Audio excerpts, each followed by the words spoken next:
Assalamualaikum warahmatullahi wabarakatuh. Alhamdulillahi rabbil alamin. Wassalatu wassalamu ala ashrafil anbiya'i wal mursalin. Nabiyyina Muhammadin wa ala alihi wa ashabihi ajma'in. Qala Allah Ta'ala fi kitabihil karim, Ya ayyuhalladzina amanu taqullaha haqqa tuqatih wa la tamutunna illa wa antum muslimun. Allahumma alimna ma yanfa'una wanfa'na bima 'allamtana Rabbana zidna ilman warzuqna fahman. Allahumma faqihna fid din wa 'allimna at-ta'wil. Ma'asyiral muslimin wal muslimat, barakallahu fikum wa a'azzakum wa waffaqakum lima yuhibbuhu wa yardah. Bapak-bapak, ibu-ibu, saudara-saudari sekalian yang tercinta, barakallahu fikum. Kembali kita dipertemukan Allah tabaraka wa taala bersama-sama kita menelusuri, mendulang faidah ayat per ayat di dalam Al-Qur'anul Karim, firman Allah tabaraka wa taala sesuai dengan arahan dan bimbingan para ulama yang berkompeten dalam hal ini. Semoga jumpa, temu dan muwajahah kita diberkahi oleh Allah tabaraka wa taala. Semoga niat kita ini menjadi niat yang ikhlas karena Allah tabaraka wa ta'ala. Dan kita dimasukkan ke dalam hamba-hambanya yang soleh, serta dikumpulkan bersama hamba-hambanya yang bertakwa di surga Firdaus. Amin ya rabbal alamin. Langsung saja kita lanjutkan surat An-Nazi'at ayat 15 sampai 26. Seperti biasa kita baca dulu. Ada yang mau memimpin mungkin? Siapa? Oh, silakan. Dibaca dulu, nanti kita ikuti jamaah sekalian. 15 sampai 26. Surat An-Nazi'at.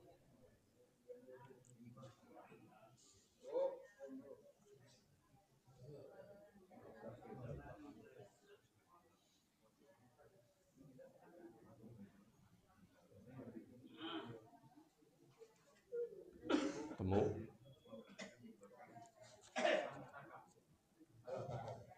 Hal ataka hadithu Musa.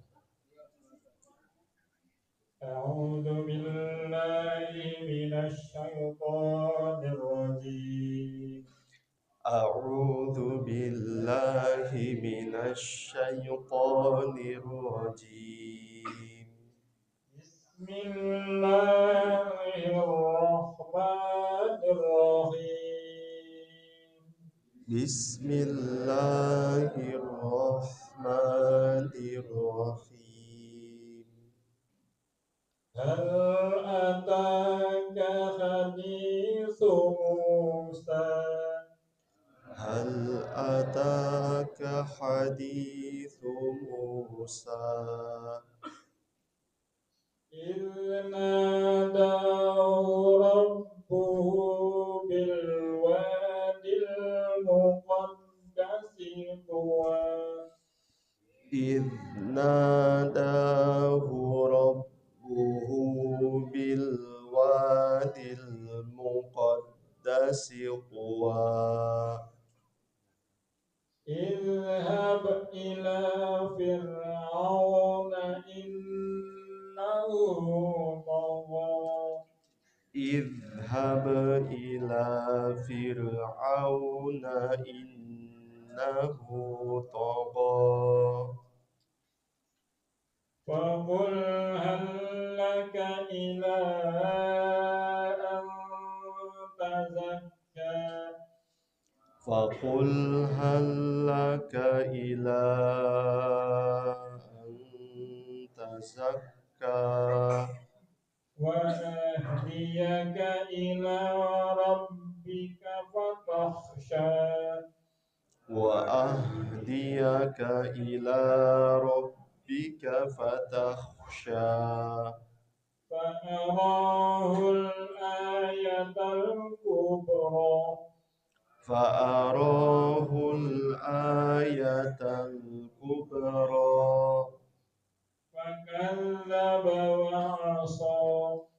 فكذب وعصى ثم أدبر يسعى ثم أدبر يسعى فحشر فنادى فحشر فنادى فقال أنا ربكم الأعلى فقال أنا ربكم الأعلى فأخذه الله نكال الآخرة والأولى فأخذه الله نكال الآخرة والأولى إن في ذلك لعبرة لمن يخشى إن في ذلك لعبرة لمن يخشى. Jazakumullahu khairan. Semoga kita mendapatkan pahala dari Allah Tabaraka wa Ta'ala dari ayat-ayat yang kita baca. Baik jamaah sekalian, kaum muslimin dan muslimat, ikhwatal iman wa akhwatil Islam, barakallahu fikum. Allah Tabaraka wa Ta'ala firmankan dari ayat 15 sampai 26, kurang lebih 11 ayat, lanjutan dari surat An-Nazi'at di sini. Sedikit kita bacakan terjemahannya, baru kita lewati ayat per ayat dengan tafsir ringkasnya. Allah Subhanahu wa Ta'ala firmankan, hal ataka hadithu Musa, sudah sampaikah kepadamu wahai Muhammad kisah Musa, idh nadahu rabbuhu bil wadil muqaddasi tuwa, tatkala Tuhannya yaitu Allah Tabaraka wa Ta'ala memanggil siapa? Nabi Musa alaihi assalam di lembah suci yaitu lembah Tua. Idhab, pergilah kamu, ila fir'auna, kepada Fir'aun, innahu tagha, sesungguhnya dia telah melampaui batas. Fakul, dan katakanlah kepada Fir'aun, wahai Musa, hallaka ila an tazakka, adakah keinginan bagimu untuk membersihkan diri, menyucikan diri dari penyimpangan, dari kesesatan, wa ahdiyaka ila rabbika fatakhsha, dan kamu akan kupimpin ke jalan Tuhanmu agar kamu takut kepadanya, kepada Allah Tabaraka wa Ta'ala. Fa'arahul ayatal kubra, lalu Musa memperlihatkan kepadanya mukjizat yang sangat besar atau yang besar, tentunya dengan izin siapa? Allah Subhanahu wa Ta'ala. Mukjizat seperti apakah dalam ayat 20 ini nanti kita akan lewati insyaallah. Fakadzdzaba wa asa, tetapi Fir'aun mendustakan dan mendurhakai. Tsumma adbaru yas'a, kemudian dia berpaling dan menentang Nabi Musa alaihi salam. Fahasyara fanada, lalu Fir'aun mengumpulkan para pembesarnya, para pejabatnya. Fanada, dia berseru di hadapan para pembesarnya. Faqala, seraya berkata, ana rabbukumul a'la, akulah Tuhan kalian yang tinggi. Nasallallahu salama wal afiyah. Sombong. Fa'akhadahullahu nakalal akhirati wal ula, lantaran itu Allah Tabaraka wa Ta'ala mengazab Fir'aun dan kaumnya dengan azab akhirat dan dunia. Inna fi dzalika la'ibratan liman yakhsha, padahal atau pada peristiwa ini terdapat pelajaran bagi orang yang takut. Takut kepada siapa? Allah Subhanahu wa Ta'ala. Sekilas terjemahannya sudah ada sedikit kesimpulan bahwa 11 ayat ini bercerita tentang dua figur manusia yang sangat kontras sekali. Yang satu hamba Allah soleh, yang satu hamba Allah toleh. Lawan soleh adalah toleh, baik buruk. Yang satu seorang nabi mulia, yang satu seorang durjana, durhaka, bahkan ia mengaku sebagai Tuhan yang maha tinggi. Na'udzubillah min dzalik. Mudah-mudahan Dua figur manusia ini menjadi pelajaran penting bagi yang mau jadi baik. Pilihlah sosok Nabi Musa alaihi salam. Kalau kita tidak mau menjadi orang yang buruk dan berakhir dengan kehinaan, coba lihat, jadikan pelajaran sosok Fir'aun dan juga kaumnya, supaya kita menjadi hamba Allah yang berhati-hati dalam melangkahkan kaki di muka bumi yang fana ini. Allahu a'lam bishawab. Qala al-muallifu hafizallahu ta'ala, kata penulis di buku ini, qaulullahi ta'ala, firman Allah tabaraka wa ta'ala dalam ayat yang ke-15, hal ataka hadithu Musa ma ajmala ta'birul qur'ani wa aladzahu. Alangkah indahnya ungkapan Al-Qur'an dan begitu manisnya. Memang Allah tabaraka wa ta'ala memperlihatkan kekuasaannya dan memperlihatkan kepada nabinya mukjizat yang sesuai dengan keadaan kaumnya pada saat itu. Nabi Musa alaihi salam diberikan kemampuan, salah satunya tongkat beliau bisa berubah menjadi apa? Ular besar. Ular yang nyata, yang tidak bisa diketahui bahwa ular ini nyata atau hayalan kecuali mereka yang punya kemampuan seperti itu, diantaranya adalah para tukang sihir. Tidak heran para tukang sihirnya Fir'aun lantas segera menjadi orang beriman karena mereka tahu ularnya Nabi Musa bukan ular khayalan.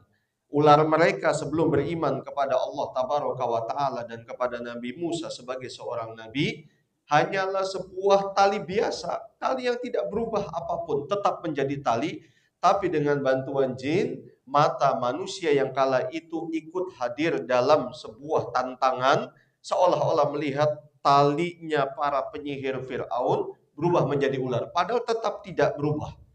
Akan tetapi tongkatnya Nabi Musa berubah menjadi ular, dan itu ular nyata. Disitulah para penyihir Fir'aun beriman kepada Allah tabaraka wa ta'ala. Nabi Isa alaihi salam diberikan mukjizat, salah satunya bisa mengobati beberapa penyakit, bahkan dengan izin Allah tabaraka wa ta'ala menghidupkan orang yang sudah mati atau meninggal dengan izin Allah. Bukan Nabi Isa mampu menghidupkan langsung, tidak, tapi dengan izin Allah tabaraka wa ta'ala. Demikian pula Nabi Shallallahu alaihi wasallam diturunkan Al-Quranul Karim, dan ini mukjizat terbesar Nabi kita Muhammad Shallallahu alaihi wasallam, dan mukjizat terbesar dari seluruh para nabi adalah Al-Quranul Karim. Karena Al-Quranul Karim akan dijaga keasliannya nanti sampai menjelang hari kiamat. Allah yang menjamin. Kenapa Al-Quranul Karim menjadi mukjizat? Salah satunya mukjizat lantaran susunan dan rangkaian ayat-ayatnya yang tiada tara. Tidak ada yang bisa merasakan keajaiban dan keluar biasaan susunan ayat demi ayat kecuali orang yang punya keahlian. Dalam hal ini orang-orang Arab asli yang ucapannya begitu fushah, ucapannya fasih. Tidak heran ketika sebagian orang-orang bangsa Arab kala itu, Quraisy secara khusus, mendengar ayat-ayat Al-Quranul Karim, mereka mengatakan beberapa label yang buruk kepada Nabi kita alaihissalatu wassalam. Salah satunya beliau dikatakan seorang penyair. Padahal mereka tahu syair itu bukan sembarang kata. Syair itu punya rumus. Syair punya aturan. Sedangkan Al-Quran tidak masuk dalam syair. Tapi ucapan dan susunan Al-Quran luar biasa. Menunjukkan ketinggian sastra dalam bahasa Arab yang terdapat dalam Al-Quranul Karim. Demikian Allah tabaraka wa ta'ala dengan hikmahnya, dengan kebijaksanaannya memberikan pertolongan kepada para nabinya alaihi wassalatu wassalam berupa mukjizat sesuai dengan kondisi umatnya kala itu. Nabi kita Muhammad sallallahu alaihi wasallam diberikan mukjizat Al-Quranul Karim yang menantang orang-orang Arab secara umum, Quraisy secara khusus, dan para penyair terlebih khususnya. Tidak bisa ternyata mereka mendatangkan, jangankan satu surat, satu ayat saja, mereka tidak bisa menantang dan menyaingi Al-Quranul Karim. Makanya kata penulis, ma ajmalat ta'birul Qur'ani wa aladzahu. Alangkah indahnya ungkapan Al-Quran dan begitu manisnya. Wama ahsana sabkahu wa nabmahu. Dan alangkah cantiknya susunan dan rangkaian Al-Quran ayat demi ayat. Lihat di sini. Hal ataka hadithu Musa idh nadahu rabbuhu bil wadil muqaddasi tuwa idhab ila fir'auna innahu tagha. Tidak ada yang bisa merasakan lezatnya dan begitu dalamnya nilai-nilai terdapat dalam nuansa sastra Arab di dalam Al-Quran kecuali yang bisa bahasa Arab dan belajar bahasa Arab. Kalau kita yang nggak ngerti bahasa Arab mungkin biasa-biasa saja jamaah sekalian. Seakan-akan coba bayangkan bahasa kita sendiri, bahasa Indonesia. Kalau orang yang belajar bahasa Indonesia atau misalnya ada anak menggunakan bahasa yang baku, saya, engkau, anda, kita langsung terkagum-kagum, betul nggak jamaah? Kalau anak-anak sekarang kan lu gua, betul nggak jamaah? Lu gua. Tapi kalau ada anak-anak seumuran anak-anak kita mungkin SD, SMP, SMA menggunakan kata-kata baku sesama mereka, kamu hendak kemana? Masya Allah, ini anaknya siapa? Zaman sekarang menggunakan kamu hendak kemana, itu seperti hayalan dan berita burung gagak. Apa berita burung gagak jemaah? Hoax kalau kata anak sekarang. Demikian Al-Quranul Karim. Hina mayantaqilu min uslubin ila uslubin.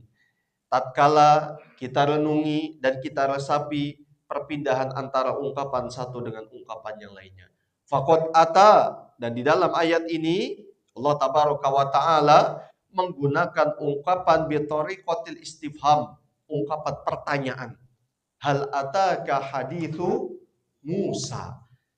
Sudahkah kamu wahai Muhammad mendengar kisah tentang Musa? Litanbihil afham, kata Allah tabaraka wa ta'ala, atau kata penulis di sini untuk menarik perhatian orang lain. Walaftil anzor, dan memalingkan pandangan semua manusia dari yang tadinya sebelum Al-Quran berpaling kepada Al-Quran atau perhatian kepada Al-Quranul Karim. Wal mukhatab, sedangkan yang diajak bicara di dalam 11 ayat ini oleh Allah adalah Nabi Yuna Muhammadun sallallahu alaihi wasallam. Siapa yang diajak bicara? Nabi kita Muhammad sallallahu alaihi wasallam. Allah ingin menceritakan kembali peristiwa yang pernah terjadi di antara dua makhluk Allah tabaraka wa taala yang begitu kontras, berbeda. Satu soleh, nabi, rasul, yang satu durjana, penuh dengan kezoliman, kesewenang-wenangan, penyalahgunaan kekuasaan dan jabatan, bahkan mengaku faqala ana rabbukumul a'la. Aku adalah Tuhan kalian yang tinggi. Na'udzubillah min dzalik. Sombong jamaah sekalian, sombong. Sombong sekali.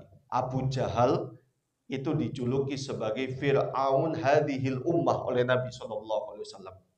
Fir'aunnya umat ini. Karena sombongnya.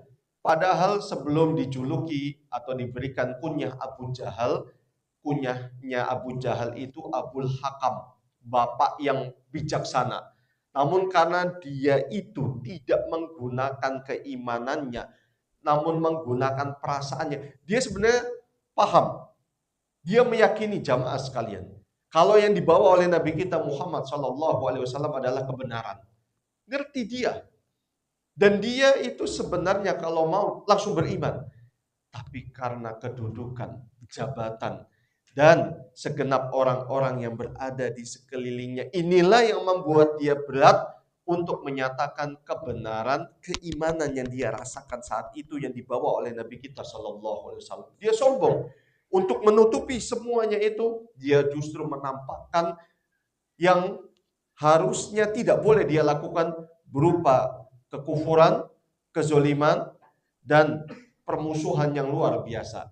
Disinilah Nabi SAW memberikan kunyah kepada Abu Jahal. Abu Jahal, bapaknya, mohon maaf, kebodohan. Bukan bodoh karena dia itu nggak pandai matematika, nggak pandai berhitung. Pintar jamaah sekalian. Abu Jahal itu pintar. Pintar sekali. Namun semuanya tidak membuat dia beriman kepada Allah Tabaraka wa Ta'ala dan Nabi alaihi salatu wasalam karena kepentingan dunia. Dia takut kalau nanti teman-temannya meninggalkan dia. Dia sudah tidak lagi menjadi kepala sukunya dan juga ketua dari organisasinya. Akhirnya dia tinggalkan keimanan, dia jual akidah, dia pertahankan dunia. Abu Jahal tidak heran. Nabi alaihi salatu wasalam berikan kunyah, bapak kebodohan. Mohon maaf. Kenapa? Bodoh. Yang harusnya dia pilih agama Allah, dia pilih surganya Allah, malah dia jual, dia serahkan untuk mendapatkan dunia yang fana dan sirna ini. Bodoh apa pintar jamaah sekalian? Bodoh, mohon maaf kalau seandainya bahasa ini. Namun inilah kenyataannya. Berarti kalau ada orang yang justru mementingkan duniawi, lupa akan ukhrawi, bukan kemudian alasan yang penting akhirat tapi dunia dilupakan, tidak. Kita inginkan bertanggung jawab kepada akhirat tanpa melupakan dunia. Kalau ada orang yang terus-terusan mendapatkan dunia, apakah tidak sama kemudian dengan Abu Jahal ini? Betul nggak jamaah sekalian? Apa perbedaan antara orang ini dengan Abu Jahal? Bedanya Abu Jahal langsung diberikan kunyah oleh Nabi Abu Jahal, tapi orang ini ya tidak diberikan kunyah Abu Jahal. Tapi sifatnya sama, sama-sama mementingkan dunia. Nas'alullah salama wal afiyah. Kita lanjutkan. Kembali lagi, lawan bicara di dalam ayat ini khususnya yang ke-15 adalah Nabi kita sallallahu alaihi wasallam. Apa rahasia di balik itu? Wasiru dzalika, kata penulis di sini, rahasia di balik ini semua wallahu a'lam, dan Allah lebih tahu, ma tadammanathu qissatu Musa. Sebab ayat ini sampai akhir, maksudnya sampai ke 25, mengandung kisahnya Nabi Musa alaihi salam. Minal mawaqifil jalilah, dan apa yang terjadi pada diri Nabi Musa berupa sikap dan kondisi yang begitu mulia, begitu terpuji, layak kita jadikan pelajaran. Wal ibaril azimah, pelajaran penting yang agung. Walitasyabuhi hali Musa, lantaran adanya kemiripan kondisi peristiwa yang dialami Nabi Musa bihali Muhammadin sallallahu alaihi wasallam, dengan keadaan Nabi kita Muhammad sallallahu alaihi wasallam. Apa kondisi yang serupa antara dua nabi mulia ini alaihi wassalatu wasallam, antara Nabi Musa dan Nabi kita Muhammad sallallahu alaihi wasallam? Fa inna Musa akhraja ummatahu minal kufri wal zulmi wal baghi. Sebab Nabi Musa mengeluarkan umatnya Bani Israel dari kekufuran, kezoliman, dan melampaui batas. Begitu juga Nabi kita Muhammad sallallahu alaihi wasallam. Betul nggak jamaah? Mengeluarkan umat beliau dari kekufuran, dari kesyirikan, dari kezoliman, dari perbuatan-perbuatan yang melampaui batas. Wa assasa daulatan, dan Nabi Musa alaihissalam menciptakan, membentuk satu daulah. Kama Muhammadun sallallahu alaihi wasallam, persis seperti yang dilakukan Nabi kita Muhammad sallallahu alaihi wasallam di kota Madinah. Meletakkan batu pemerintahan yang sebelumnya terpasang kuat, terpatri hebat, tertancap kuat di dalam sanubari para sahabat radhiyallahu taala anhum ajmain, akidah yang benar, keimanan yang kuat dan mantap. Wali annal yahuda kanu syaukatan fi janbil muslimina fil Madinah. Sebab orang-orang Yahudi di zaman Nabi Muhammad SAW itu menjadi duri dalam tubuh kaum muslimin di kota Madinah. Itulah sebabnya Allah tabaraka wa ta'ala angkat kembali kisah Nabi Musa alaihi salam dengan Fir'aun, nanti di ayat yang lain dengan Bani Israel, secara khusus orang-orang Yahudi. Fa'aradallahu an yubayyina halahum wa akhlaqahum wa sani'ahum ma'a nabiyihim. Allah ingin menyingkap hakikat orang-orang Yahudi melalui ayat-ayat seperti ini yang diawali dengan kisah Nabi Musa. Karena Nabi Musa alaihi salam adalah gerbang awal perjalanan panjang Bani Israel, khususnya orang-orang Yahudi yang nanti mereka bercokol dan berdomisili di kota Madinah berdampingan dengan kaum muslimin yang pada akhirnya semuanya diusir oleh Nabi SAW. Lantaran perbuatan mereka yang tidak terpuji, sikap mereka yang selalu mengkhianati janji. Bukan Nabi SAW, bukan kaum muslimin, tapi orang-orang Yahudi. Ada 3 suku Yahudi yang sangat keras permusuhannya kepada kaum muslimin. Bani Quraidah, Bani Qainuqa', Bani An-Nadir. Inilah 3 suku kabilah orang-orang Yahudi besar mendiami sekitaran Madinah, diusir oleh Nabi SAW. Gak boleh mereka berdiam diri di kota Madinah. Karena perbuatan mereka udah melampaui batas, jamaah sekalian. Sudah diingatkan, sudah dibina, dibacakan ayat-ayat Allah. Mereka sebenarnya tahu kebenaran yang dibawa oleh Nabi SAW. Tapi akhlak mereka begitu hina-hina. Makanya salah satu tujuan Allah Tabaraka wa Ta'ala ungkapkan kisah Nabi Musa dengan Bani Israel adalah untuk menyingkap semua hakikat yang terjadi pada diri mereka. Coba jamaah baca sirah nabawiyah. Orang-orang Bani Israel, orang-orang Yahudi yang masuk Islam kala itu di zaman Nabi SAW tidak banyak. Tidak banyak. Beberapa. Di antara istri Nabi SAW satu-satunya yang berasal dari Bani Israel, Ibunda Sofia binti Huyai bin Akhtab radhiyallahu taala anha. Satu-satunya istri Nabi SAW yang berasal dari Bani Israel. Kemudian wahahuna iskal, ada satu pertanyaan mungkin. Qad yaqulu qailun, mungkin ada yang bertanya, alaisallahu ta'ala dzakara ma yadullu ala anna qissata Yusuf ahsanul qasasi? Bukankah Allah tabaraka wa ta'ala berfirman langsung bahwa kisah yang terbaik adalah kisah Nabi Yusuf? Buktinya di dalam surat Yusuf ayat ketiga, nahnu naqussu 'alaika ahsanal qasasi. Kami mengisahkan kepadamu wahai Muhammad kisah yang terbaik bima auhayna ilaika. Dari apa yang kami wahyukan kepadamu hadzal Qur'ana, melalui Al-Qur'an ini. Wa in kunta min qablihi laminal ghafilin, yang sebelumnya kamu wahai Muhammad gak ngerti apa-apa. Gak tahu kisah para nabi sebelumnya. Kami akan kisahkan kisah yang terbaik. Kalau ada orang yang bertanya, bukankah ini menunjukkan kisahnya Nabi Yusuf kisah yang paling terbaik? Betul nggak jamaah? Melalui surat Yusuf ayat ketiga, wal jawab, jawabannya kata penulis, anna qissata Yusuf qissatun minal qasas. Kisah Nabi Yusuf alaihissalam merupakan bagian dari kisah-kisah para nabi. Wa qasasu ghairihi minal anbiya'i a'dhamu faidatan. Namun kisah-kisah para nabi lainnya selain Nabi Yusuf lebih banyak keutamaan dan faidahnya.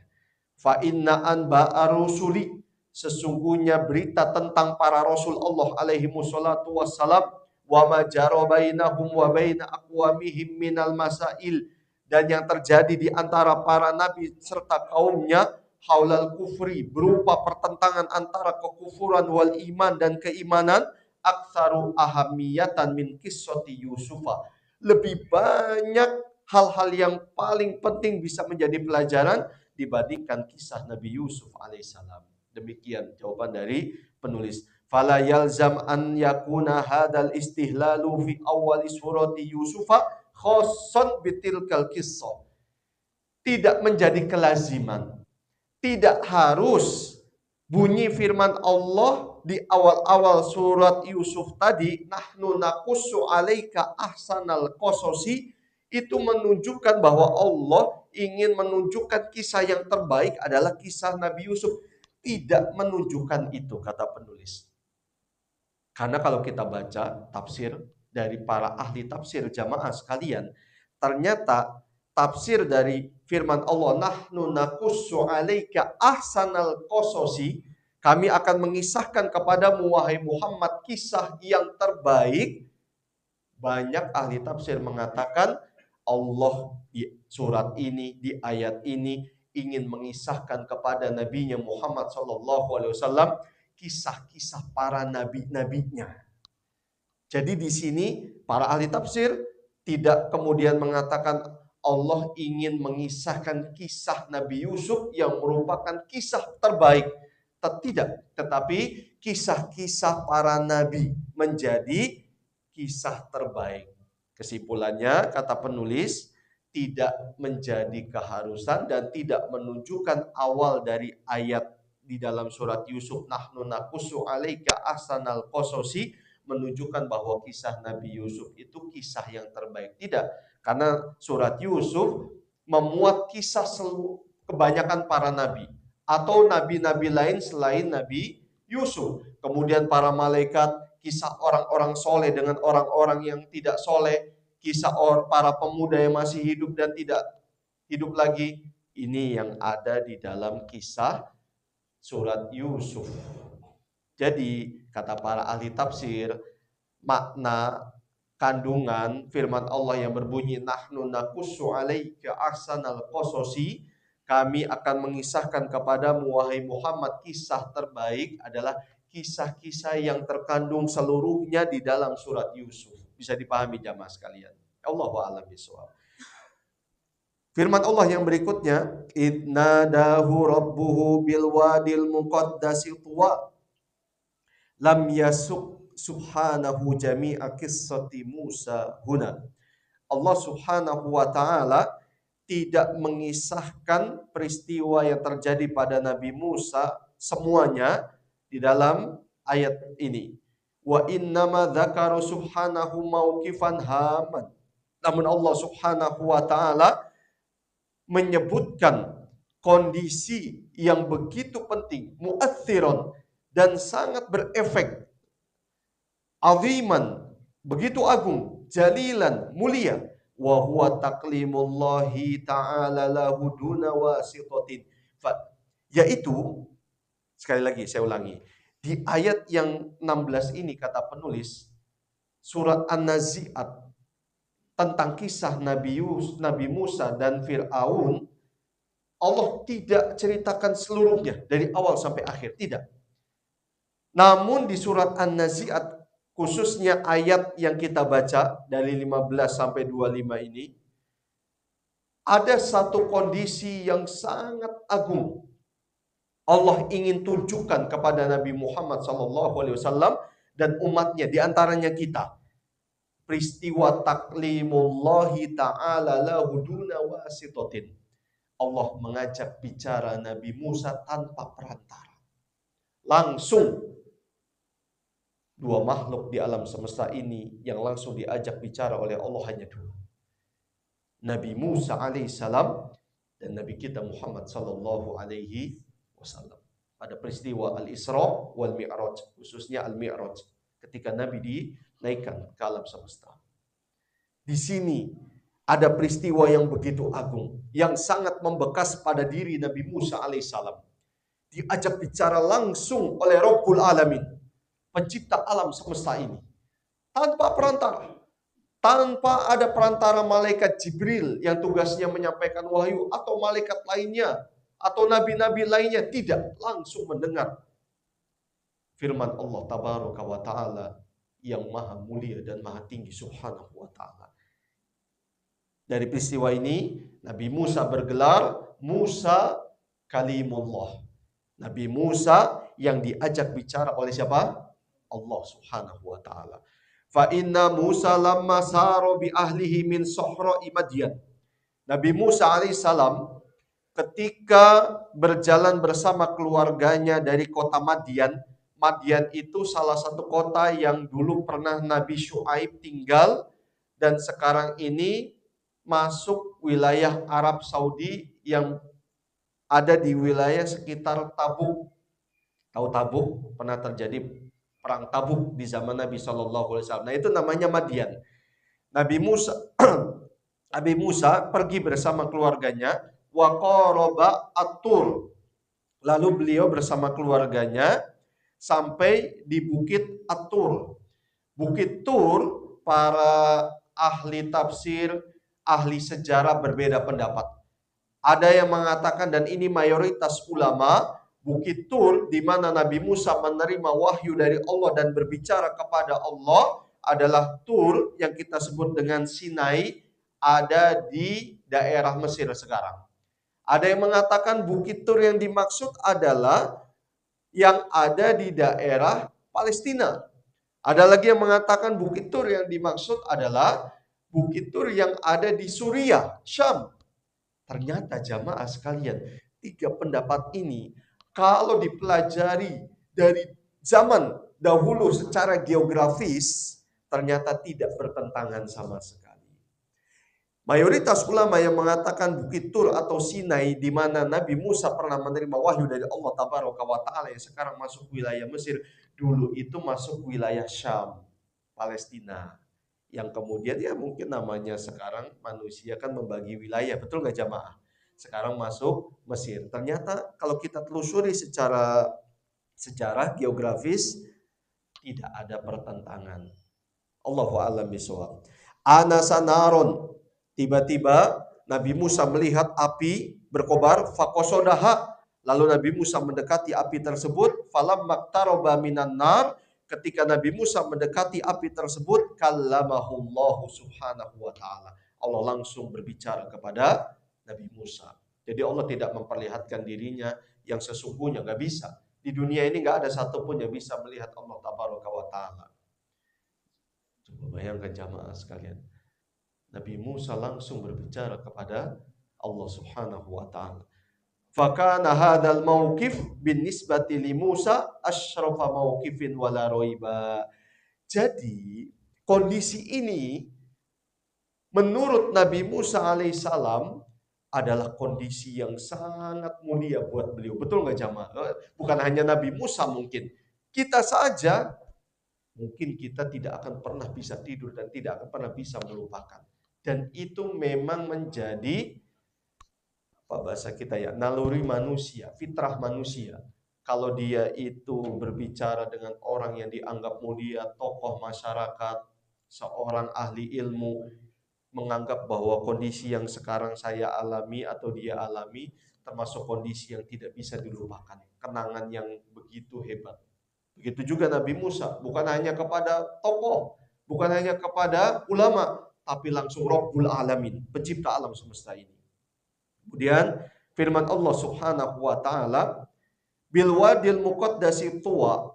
Tuwa itu menurut Imam Ibnu Katsir rahimahullahu taala dan para ulama yang sependapat dengan Imam Ibnu Katsir adalah nama bukit tersebut, Tuwa, nama tempatnya. Karena ada yang mengatakan Tuwa itu artinya adalah panggilan dua kali. Di antara salah satu makna Tuwa, Allahu a'lam bishawab. Namun yang mendekati, makanya dia dipilih oleh Imam Ibnu Katsir rahimahullahu taala, Tuwa adalah nama. Kemudian idhab ila fir'auna innahu tagha. Pergilah kamu wahai Musa kepada Fir'aun karena dia melampaui batas. Fir'aun, jamaah sekalian, itu bukan nama, tapi gelar. Dan raja di Mesir yang dialami oleh Nabi Yusuf alaihissalam dengan Nabi Musa itu beda raja. Duluan mana kalau berdasarkan sejarah? Nabi Yusuf dulu apa Nabi Musa? Nabi Yusuf apa Nabi Musa? Perbedaan pendapat di antara ulama di sini.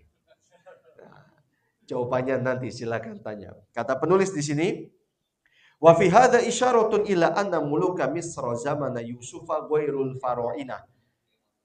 Dalam perjalanan Nabi Yusuf dan Nabi Musa di kota Mesir, ada sebuah petunjuk raja yang ada di zaman Nabi Yusuf itu bukanlah raja yang di zaman Nabi Musa, Fir'aun.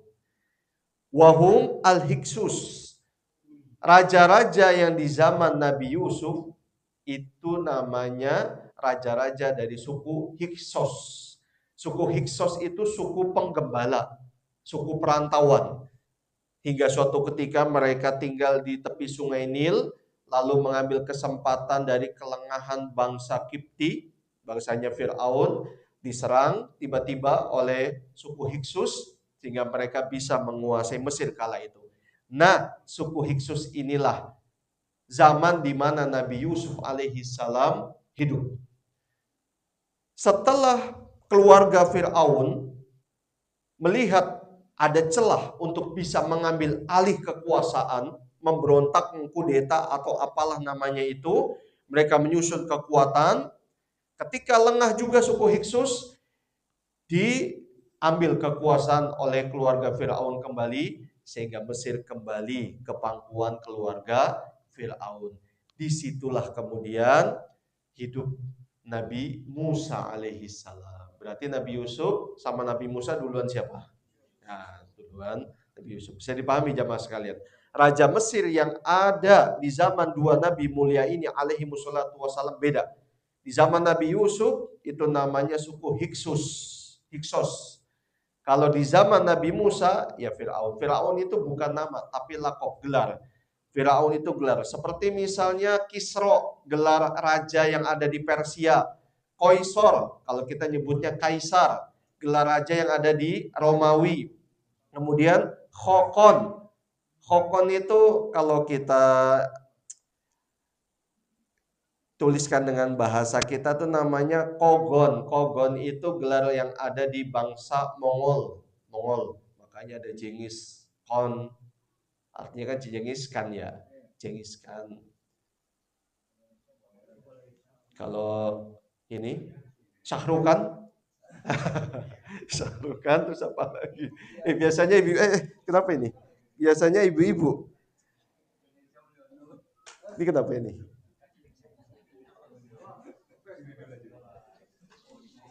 Ya jadi.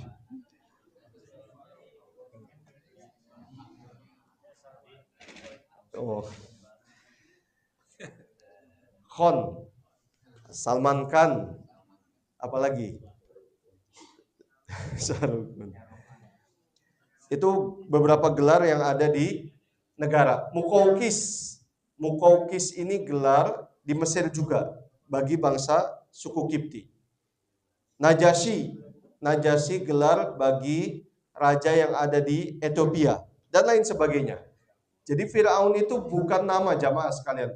Lalu pertanyaannya siapakah nama asli Firaun yang ada di zaman Nabi Musa alaihissalam? Ini juga para ahli sejarah beda pendapat. Allahu a'lam bishawab. Pergilah kamu wahai Musa kepada Firaun, innahu togo. Togo itu melampaui batas. Tamaroda itu mengacau, merusak bumi. Watajabbaro, sewenang-wenang.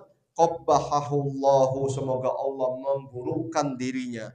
Fakana yaktul abna'a bani Israila. Firaun itu membunuh semua anak-anak Bani Israel, wa yastahi nisa'ahum, dan membiarkan perempuan-perempuan dari Bani Israel. Jadi Firaun aja kesal sama Bani Israel jamaah sekalian. Itu Firaun, sama-sama durjana.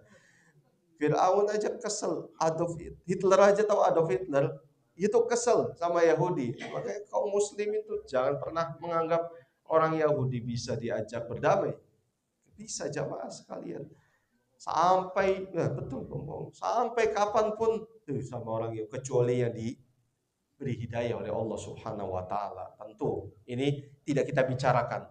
Tapi umumnya seperti itu. Firaun aja tahu siapa Bani Israel, makanya diberantas habis sama Firaun. Tapi kan Allah Subhanahu wa taala dengan hikmah dan ilmunya tidak membiarkan, karena ini kelaliman, kesewenang-wenangan. Muncul Nabi Musa alaihissalam menyelamatkan Bani Israel. Itu saja tetap dikhianati ketika 40 hari Nabi Musa bermunajat kepada Allah untuk menerima kitab Taurat. Ada sebuah riwayat mengatakan Nabi Musa menerima kayak papan sejumlah 7 Taurat, itu papan-papan berisi firman Allah. Ketika Nabi Musa kembali menerima itu, lihat Bani Israel menyembah patung anak sapi yang terbuat dari emas, dibuat oleh Samiri. Langsung saking marahnya Nabi Musa, kan temperamen, emosional, dilempar lauhah papan itu jamaah sekalian, hancur berkeping-keping. Ada sebagian riwayat bahwa lauha kalau bahasa kita papan lah, demikian katakan. Papan itu ada yang mengatakan terbuat dari zamrud. Tahu zamrud bukan? Bukan nama tempat zamrud, kota zamrud. Zamrud itu apa ya bahasa ininya ya? Hah? Pokoknya batu mulia ya, batu mulia, zamrud. Ada yang mengatakan yakut. Yakut itu apa? Pokoknya batu mulia. Nah, pokoknya yakut. Oh, bukan yang itu. Ini yakut batu mulia. Bukan yang ini. Setelah hancur, tersisa satu jamaah sekalian. Menurut riwayat, sebagian ulama ahli tafsir yang jumlahnya ada 7 papan, 6 papan yang hancur berkeping-keping, ya kemudian hilang, itu semua berisi tentang perkara gaib. Tersisa satu, Taurat itu. Isinya tentang ya seperti Al-Quran, tentang hukum-hukum yang berkaitan dengan keseharian. Jadi memang udah menjadi takdir Allah, yang 6 ini perkara gaib langsung dihilangkan. Sama seperti tentang kejadian para sahabat Nabi SAW, mereka itu bertengkar, adu mulut tentang terjadinya kapan Lailatul Qadar. Padahal hampir saja umat Islam Nabi Muhammad ini mau dikasih tahu oleh Allah kapan sebenarnya Lailatul Qadar. Namun karena debat mereka, Allah langsung hilangkan pengetahuan itu. Tapi ini menjadi hikmah supaya kita bersemangat. Coba bayangkan kalau Lailatul Qadar sudah diketahui. Paling kita hanya semangat saat Lailatul Qadarnya saja, betul nggak jamaah? Ini hikmahnya. Jadi hampir saja mau dikasih tahu oleh Allah kapan Lailatul Qadar itu terjadi. Namun Allah hilangkan pengetahuan tersebut. Di sini Allah Subhanahu wa taala memerintahkan Nabi Musa alaihissalam untuk mendakwahi siapa? Fir'aun. Fakul hallaka ila antazakka. Katakan kepada Musa, maukah kamu wahai Fir'aun untuk mensucikan diri? Di sini ada kata-kata yang lembut dalam berdakwah. Kepada Fir'aun aja suruh lembut jamaah sekalian. Apalagi kepada selain Fir'aun yang mungkin kejahatannya di bawah Fir'aun tentu lebih utama lagi. Kepada Fir'aun aja Allah Subhanahu wa taala perintahkan Nabi Musa, Nabi Harun alaihi wassalatu wassalam untuk berkata lembut. Wa ahdiyaka ila rabbika fatakhsha.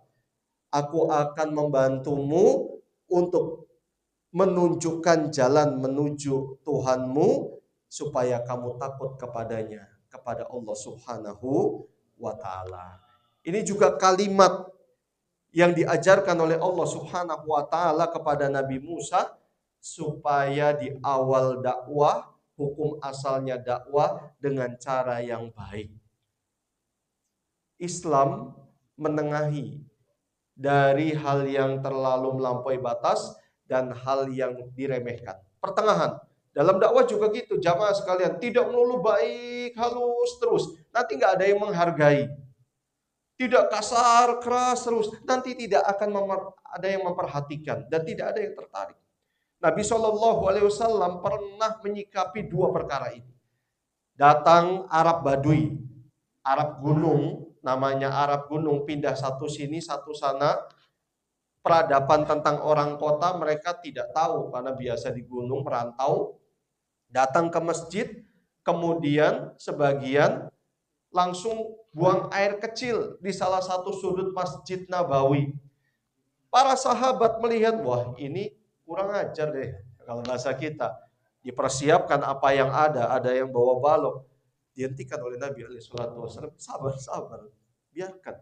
Coba bayangkan kalau kalian beraksi, itu nanti malah nyiprat ke sana kemari. Betul nggak jamaah? Ya orang ini lari ketakutan, malah nanti ciprat sana sih, udah biarkan.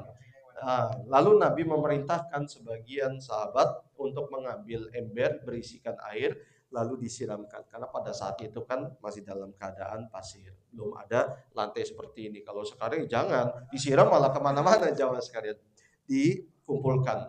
Setelah itu dipanggil oleh Nabi SAW, disampaikan bahwa rumah Allah ini tidaklah layak untuk dinodai, dikotori. Rumah Allah ini hanyalah pantas untuk diisi kalimat-kalimat yang suci, kalimat-kalimat yang tinggi, memuji Allah. Wah, terkesan sekali orang Arab Badui, apalagi Nabi kan bicaranya fasih. Orang Arab Badui itu fasih jamaah sekalian dalam bahasa Arab. Langsung terkesan lalu berdoa, Allahumma arhamni wa Muhammadan wa la ghairana. Ya Allah, rahmatilah aku dan Muhammad saja, jangan selain kami. Wah, disindir para sahabat. Egois. Di peristiwa lain, ada yang lebih garang jamaah sekalian. Ada satu sahabat memakai cincin emas. Nabi melihat, didekati orang tersebut, ditarik tangannya, dikeluarkan cincin dari jarinya tanpa sepatah kata pun, mending kata, tanpa sehuruf pun. Dilempar sejauh-jauhnya oleh Nabi, langsung ditinggal pergi oleh Nabi Muhammad SAW. Temannya yang ketika itu melihat, bilang, kamu ambil cincin yang tadi dibuang, lalu kamu jual deh. Kata orang ini, demi Allah saya nggak akan mengambil apa yang sudah dibuang oleh Rasulullah SAW. Jadi Nabi itu memposisikan kepada orang Arab Badui karena dia belum paham.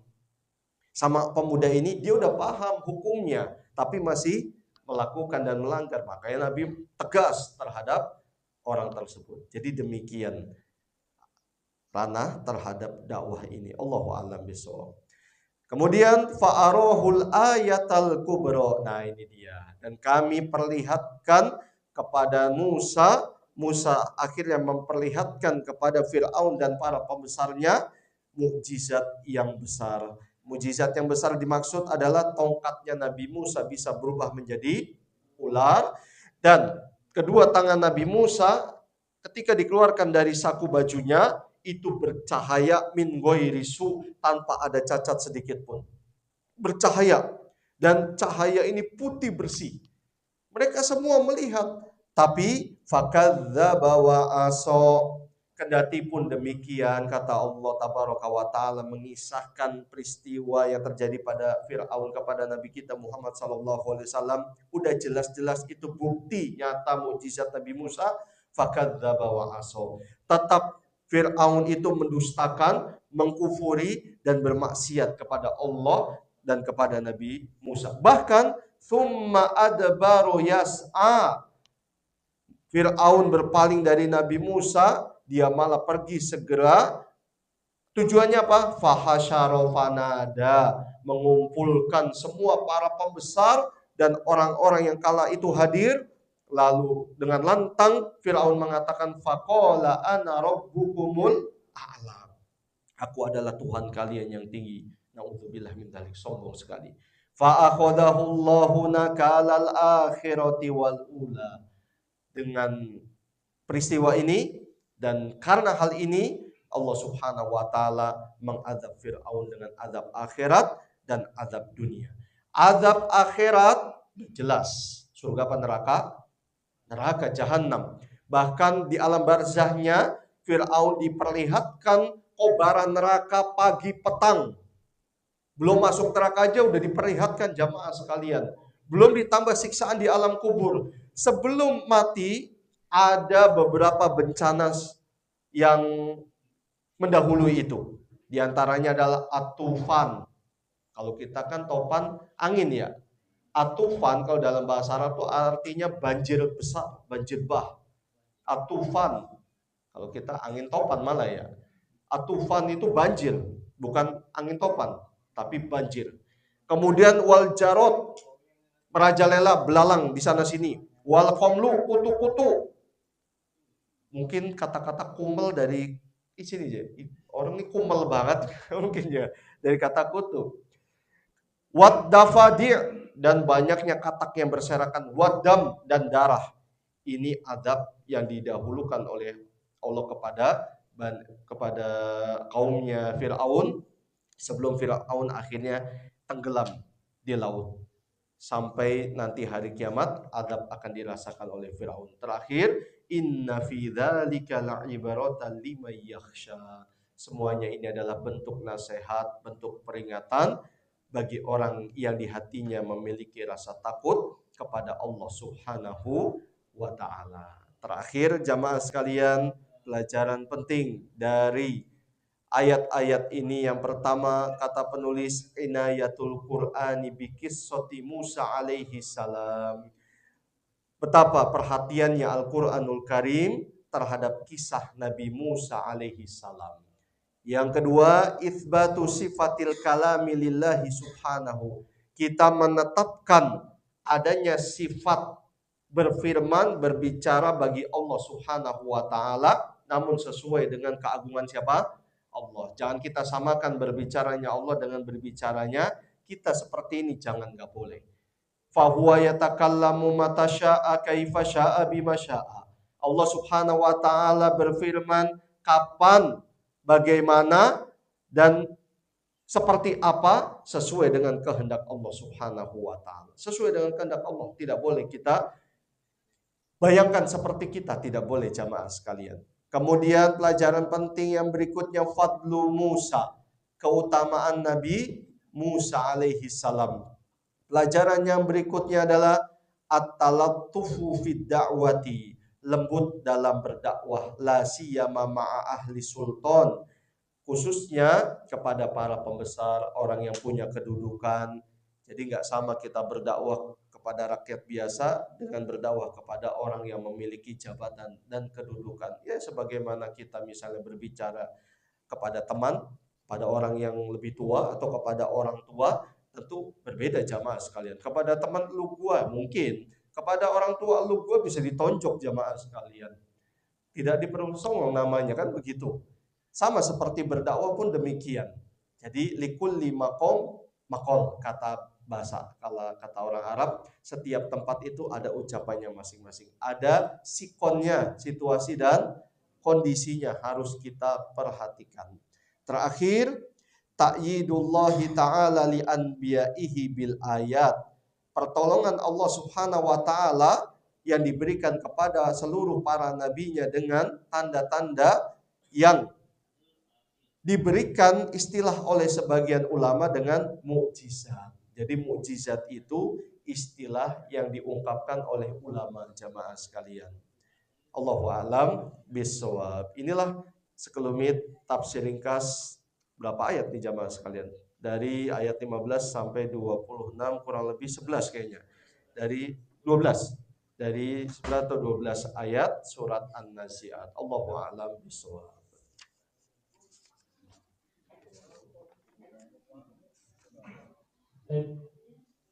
Silakan, ada yang mau tanya?